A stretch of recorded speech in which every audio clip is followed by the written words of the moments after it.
Hi, I'm Jen Spencer, and this is Jen Spencer's 10-Minute Book Club.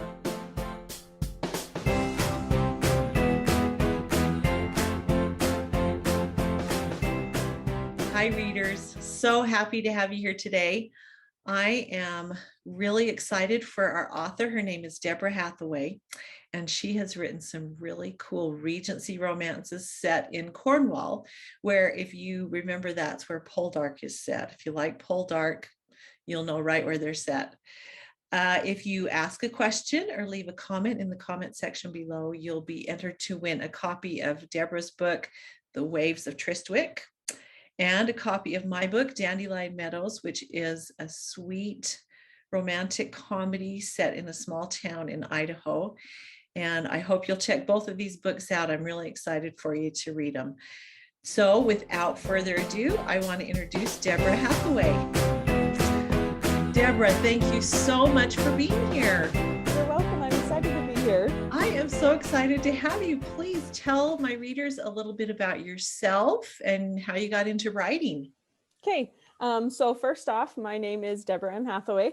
I write clean Regency romance. I started when I was just a little girl writing romances, and I loved all things romance, and every book I ever picked up, I was always reading it to get to the romance. And when a book didn't have romance, it was always just crazy disappointing. So I've been doing it from the very beginning, and I published my first book in 2012, and then I unpublished that book as I learned to write a little bit better. And yeah. Yes, you do learn over the years. And then I started writing Regencies, and I will be releasing the final book in a first series that I've been writing. I usually center around Cornwall. That's where I really love to write my Regencies. Well, where Poldark is, right? Isn't Exactly. Okay. Yes. Yeah. My husband is actually from England, so we got to go there and visit a few different places, a few different times. So we've been there like 3 times together. And in 2017, that was the last time we went. That was when we actually got to see Cornwall, and it was as stunning as it looks in the show Poldark. So we were really excited. I was really excited to go there for the first time, and I just completely fell in love with it. And so I set a whole series there. And so that's what I just love writing there. But anywhere in England is just amazing. But yeah. I love that. So how long has your husband been in the States? He's been here, I think, for about 18 years now. So Okay. a really long time. But he grew up there and was there till he was about 18, 19. So does he have an accent? He does. He does have an accent. Yeah, I love it. So you know firsthand how the Brits talk. So Exactly. It's quite easy. Oh, that's great. And so tell me about your family. You said you had how many kids? Yeah, I have 4 children, and they're all young. So, and they're homeschooled, so I'm with them all day long. So how do you find time to write? It's usually when the baby's napping and the kids get to go downstairs and play and have some free time. And then I get like an hour or 2 in the middle of the day. And then it's usually at night when they go down that I just blitz as many words as I possibly can. Wow, that's astounding, because I don't think I could do that. It's pretty tricky. It's taken me 10 years to try to figure out how to work it, but that is so great. Yeah, well, I have 6 kids, and I just couldn't write till they were all in school. But you do homeschooling. What made you decide to do homeschooling? A lot of different reasons. First off, I was homeschooled when I was a kid, and I just loved being home, and I loved being with my mom and my siblings. And then I started when I was 12 or 13, I went to public school. So I loved both of them. So for right now, I just really like having my kids home, and and they still do like an online school. So they're still getting the social aspect, which is really good. But it's just amazing to be able to see them like have that light bulb click moment when they understand things. Like I've been able to teach them each to read. And so being able to see them first, like learn their first words, is just like, it's amazing. So it's been really fun. I'll probably send them when they're a little older, because they will exceed my knowledge. So Well, and it's fun, the funnest part of high school for me was all the activities, the sports, the choirs, Exactly. everything. And so I can see doing that when they're a little bit Yep. older and Yep, for sure. be involved in stuff like that. So, Yeah. Yeah. well, cool. I admire you for being able to write because, yeah, that takes a lot of discipline. Yeah. Well, but is your house clean? I mean, I don't know. My house would be like, Yeah, it's a disaster at times. I okay, have good. my office, which is off limits, and so that's the one place that is usually spotless because I can't write when things are dirty. So I usually lock myself away, and then I usually bribe them. Like I'm like, if you clean, then you can play with your devices if you want, So I get it clean eventually. Oh, that's good. Well, so tell us about this book, and I'm going to have to look it up again, Kate, The Waves of Tristwick, Yes, right? yes, yep. Okay. All of my titles in my Cornish series, they're all like unpronounceable because I wanted to make them really Cornish. And my husband was like, I don't know, I think you should probably have titles that people can pronounce. But I'm like, I also want it to be really authentically Cornish, so it's a toss up. Yeah. Yeah, yeah. So in The Waves of Tristwick is about it's a story about a fisherman named Trevik Honeyset. He obviously lives in Cornwall and he's battling to keep his fishing business alive. One morning he pulls a woman from the sea who he doesn't recognize, and her name is Morvoran Hollow. And the hamlet of Tristwick, which is where they live, all of them believe her to be a mermaid, because there's some really strong superstitions around that time about mermaids.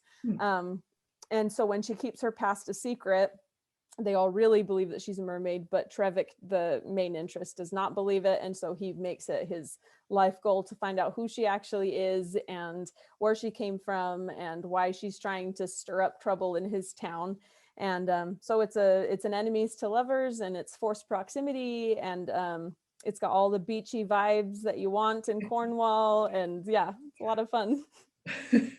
Well, okay, so there's a lot I want to ask you about that, but when I think of beaches, I don't think of Cornwall because it's kind of cold, right? I mean, it's not like you're going to lay out on the beach very often. Yep, exactly. So when we went in May, they have just really, really nice weather when we went, and it was really cold in the morning, but during the afternoon, it really, really heated up. And so like during the summer, you have those really warm months where you do have the option to go like lay out on the beach, and it is just really warm and very cozy and inviting. But yeah, for sure in the winter time and in the fall. So this book takes place in the fall. There are only a couple days where it's actually warm enough to go out on the beach, but usually it's frigid. I would guess. Okay. Yes. So these books, they're set in the Regency era, Yes. but it sounds like this one isn't really, at first blush, it's not really about the aristocracy. Exactly. Yeah. So my books I focus more on the lower class, but set in the same Regency era. So occasionally I'll have the same kind of dress, and occasionally, so my other books in the series, some of them are of the upper class. I've got one about a female lighthouse keeper, another one about a female worker who worked in the mines in Cornwall, and then I've got another one who's of the gentry. So I've got them all across the board, but some main focus on the lower class of Cornwall, which I feel really, really captures like the basis of Cornwall, because they were built from all of these different industries. And so I wanted to capture those in each of the books, but there's still some bit of Regency that is involved in each story. Oh, I love that. So how many books are in? So you said you just finished the last book in this first series. How many books are in that series? So there's a total of 5 books and 1 starting novella, and the 5th and final book will be released this coming August. Okay. Mm-hmm. And what's it called? That one's going to be From the Fields of Porthlen. That Okay. one's a little bit easier to pronounce. Oh, that is great. I love the creativity. That's so cool. Thank you. Oh, so fun. Well, okay. So we're, 10 minutes goes fast. We're almost done. Yes. Tell me, what is your favorite romantic movie, or one of them? I love You've Got Mail. That's got to be one of my favorites. Apart from the Regency genre, which is like all of them and North and South and stuff, I just love You've Got Mail. They've got such an amazing banter. Oh, I love that one too. It's so good. I love doing these interviews just to hear people's favorite romantic movies because they say them and I'm like, oh, I remember that one. It's Yeah. so great. Yeah. Oh, that is definitely one of my favorites too. So cute. Tom Hanks, he's always so cute. I know, I love him. So Just good. so fun. Well, that's great. That is good to know. Okay, last question. Okay. You're stuck on a desert island. Would you rather have a lifetime supply of chocolate or toilet paper? I gave this a lot of thought because I wanted to make sure I was making the right decision. I would go with chocolate because I feel like without toilet paper, you could probably get away with using leaves and stuff, but you can't really get chocolate on a deserted island. I just feel like that would be really hard to come by. So I would go with chocolate. Yeah, that'd be what you want. Yep. Well, Deborah, it's been such a pleasure. Thank you so much for talking with us. Readers, remember, if you ask a question or leave a comment in the comment section below, you'll automatically be entered to win a copy of Deborah's book, The Waves of Tristwick. Got it right? Yep. And a copy of my book, Dandelion Meadows, which is a fun, sweet, small town romance. So just ask away. We're just excited to hear from you. Thank you, Deborah, for being here. Thank you for inviting me.